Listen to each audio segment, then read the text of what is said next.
वत्सल, height बढ़ाओ नहीं तो ऐसे भाटा भर के रह जाओगे। बड़ी। वो जो हमारे ऊपर किराए पे एक दीदी रहती है ना, वो मुझसे एकदम बराबर है हाइट में, जबकि वो मुझसे 2 क्लास बड़ी हैं। हाँ तो क्या हुआ, लड़कियों की हाइट कम रहती है, तुम अपनी हाइट देखो ना, तुम्हें और बड़ा होना होगा।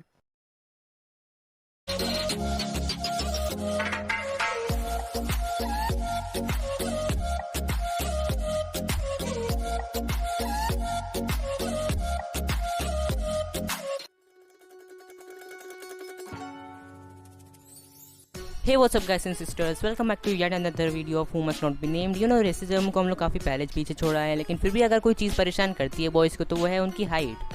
मेरी हाइट तो वैसे क्लास थर्ड के टाइम एवरेज प्लस ही थी। मतलब ये देखो, डेविल डैनियल है और ये हमारा tallest boy of the class यानी कि रेजिन डार्क, और मैं डेविल डैनियल के बराबर हुआ करता था। मेरी हाइट इतनी भी खराब नहीं थी, अगर जरा सा वेट किया होता तो मेरी बढ़ सकती थी, but there is one thing called खानदानी पहचान। मेरे खानदान में सारे लड़के एकदम लंबे लंबे हैं और मेरी मम्मी चाहती थी कि मैं भी उनके जितना हो पाऊँ, और उन्हें तो जैसे विश्वास ही नहीं कि उनका बेटा कभी इतना लंबा हो पाएगा। सीरियसली, थर्ड क्लास के बच्चे से इतनी एक्सपेक्टेशंस कौन करता है यार। मेरी एक चाची जिन्होंने मेरे कजिन ब्रदर और सिस्टर को एक हाइट बढ़ाने वाली कैप्सूल्स खिलाई थी, जिसकी वजह से उनकी हाइट काफ़ी अच्छी हो गई अभी। तो आई कॉल इट एज सात समुंदर। हाँ, जितने भी लोगों ने अपनी हाइट बढ़ाने की कोशिश की है उन्हें इस कैप्सूल के बारे में तो पता ही होगा। मेरी मम्मी भी मुझे वो 2 डिब्बा खिला के ट्राई करी, यानी कि 200 कैप्सूल्स, मतलब 6 महीने चला होगा। और स्टार्टिंग में वैसे काफ़ी इतना डिफरेंस नहीं दिखाई दिया, मतलब मेरी हेल्थ काफ़ी अच्छी हो गई। और धीरे धीरे फोर्थ क्लास आया और मुझे ना अपने बॉडी में अलग टाइप के चेंजेस दिखाई देने लगे, जैसे मस्टैश आना, पैरों पे बाल, उंगलियों के बाल, पता नहीं क्या कहते हैं उसे, और कई तरह के बाल आने लगे मेरी बॉडी पे। स्टार्टिंग में इतना 1% था, तो ना तो मुझे इतना मैटर कर रहा था, ना मेरे पेरेंट्स ने कभी डॉक्टर को डिस्कस करने की कोशिश करी। और रही बात मेरी बड़ी दीदी की, वो तो अभी भी हाइट को लेकर बैठी थी। फिर एक दिन की बात थी, मैं रेजिन डार्क और अपने एक और फ्रेंड के साथ टॉयलेट जाता हूँ सुसु करने, और फिर जैसे मैं जिप खोलता हूँ, अबे साला, इतना बड़ा मैं पीने। सोचता हूँ यार ऐसा कैसे हो सकता है, मतलब मैं भी तो फोर्थ क्लास में हूँ, इतना कौन सा बात है। उन्होंने मेरे कैसे मजाक बने वो तो मैं सीधा बाद में बताऊंगा, बट अभी तक मुझे कुछ समझ नहीं आया था ये क्या हो रहा है।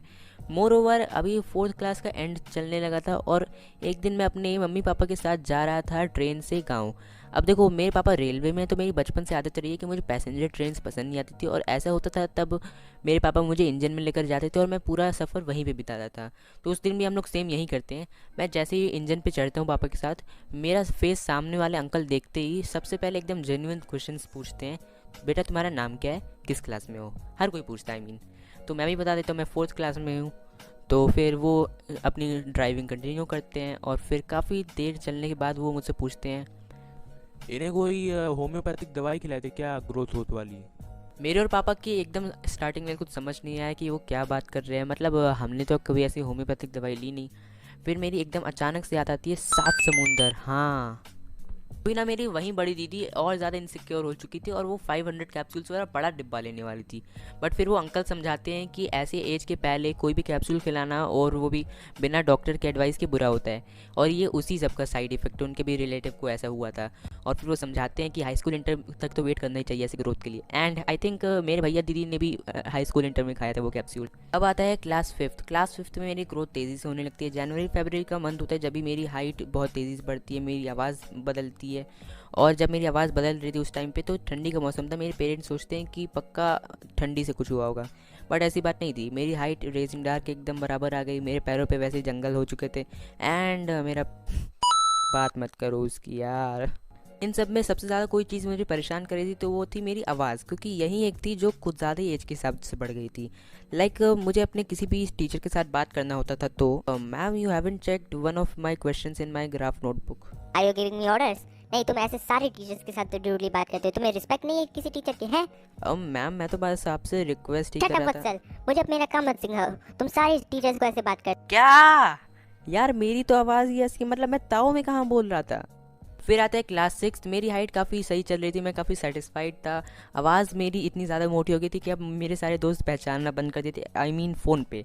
मैं किसी को भी कॉल करता था तो नंबर सेव होते हुए भी वो पूछ ही लेता था, तुम वत्सल ही हो ना। अरे एक बार तो मैंने अपनी क्रश को कॉल किया था, उसकी मम्मी उठाती हो, और ऐसे तो इन लोगों के पेरेंट्स डर जाते हैं ना कि कहीं ये मेरी बेटी को किडनैप ना कर ले, इतनी डरावनी आवाज़ है। 1 साल तक तो मेरा स्टार मेकर अकाउंट एकदम बंद पड़ा था, मकड़ी खा रही थी, और मैंने अपना व्हाट्सएप नोट्स भी भेजना बंद कर दिया था एकदम से। मैं इतना ज़्यादा इनसिक्योर हो गया था अपनी आवाज़ के बारे में। अकॉर्डिंग टू माई रिसर्च मुझे पता चला कि मेरी ग्रोथ 3 से 5 साल ज़्यादा हो गई है।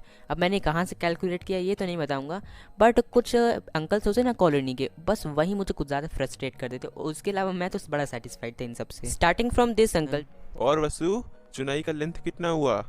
Uncle 33 centimetres. तुम्हारी हाइट वाइट बढ़नी नहीं लगता है, पूरे बॉडी के बाल ही बढ़ जाए। अंकल देखिए मेरे ना बॉडी पे एक साइड इफेक्ट हुआ एक दवाई का, जिसकी वजह से मेरी ग्रोथ तेज़ी से होने लगी है। और रही बात बाल के, तो देखिए बाल तो सबके बढ़ते हैं, बस फ़र्क ये है मैं 3 साल से बढ़ाया जा रहा है और आप लोग काटे जा रहे हैं। कितने साल के हो गए तुम? इन्हें रियल वाला ना बताकर आधार कार्ड वाला बताता हूँ। Uncle 11 years. अरे हमारा बेटा तो 15 साल का हो गया। अरे उसकी तो अभी भी दाढ़ी मूछ नहीं निकली है। तो मैं क्या करूँ? गूगल पे देख लो यार, 11 to 16 के बीच में लोगों के फेशियल हेयर्स आते हैं। अब उसके नहीं आ पाए तो यार आ जाएंगे ना। अरे ये तो वो हो गया है जो धरती पे नहीं रहता है, क्या कहते हैं उसे भाई साहब? Alien alien. हाँ हाँ वही हो गया है। एक तो बस ऐसे सामने फेस पर मस्टैश और बियर्ड देख के मुझे जज करने वाले लोग बिल्कुल नहीं पसंद, जिन्हें अंदर का सीक्रेट ना पता हो। जैसे ट्रिगर इंसान के साथ नहीं होता कि वो बस ऐसे टीचर्स और स्टूडेंट्स को इग्नोर करने के लिए स्कूल जाना छोड़ दिया था और पेरेंट्स से कहता था कि वो आईआईटी की प्रिपरेशन कर रहे हैं, बस वैसे मैं कॉलोनी से बाहर निकलना छोड़ दिया और पेरेंट्स से कहता था कि मैं ओक ग्रोव स्कूल की प्रिपरेशन करूँ। आई मीन मैं सच में करता था, मैं 6 से 9 तक पढ़ते ही रहता था, बट कॉलोनी से बाहर मैं खेलने कूदने कभी नहीं जाता था। ये तो पड़ोस वाले हो गए। अब चलो मैं बताता हूँ मुझे क्लास में कैसे बुली किया जाता। ए सुन वत्सल का इतना बड़ा है।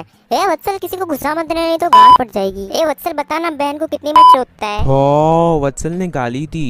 क्यों? अब मैं बुरा हो गया ना, इसीलिए कहता हूँ कि सबसे पहले सारी कंडीशन समझ लेनी चाहिए, मुझे कैसे गुजरना पड़ा होगा।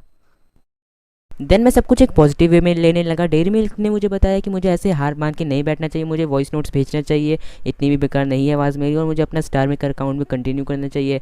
एंड इसी वजह से आज मेरे उससे ज़्यादा फॉलोअर्स है। अगर अभी मैं अपनी रियल एज बता दूँ तो हो सकता है कई लोग कहेंगे कि ये बच्चा कहाँ से यूट्यूब पे आ गया, बट लकीली मेरी आवाज़ की वजह से कई लोगों को अब तक पता नहीं चल पाया कि मैं कितना छोटा हूँ।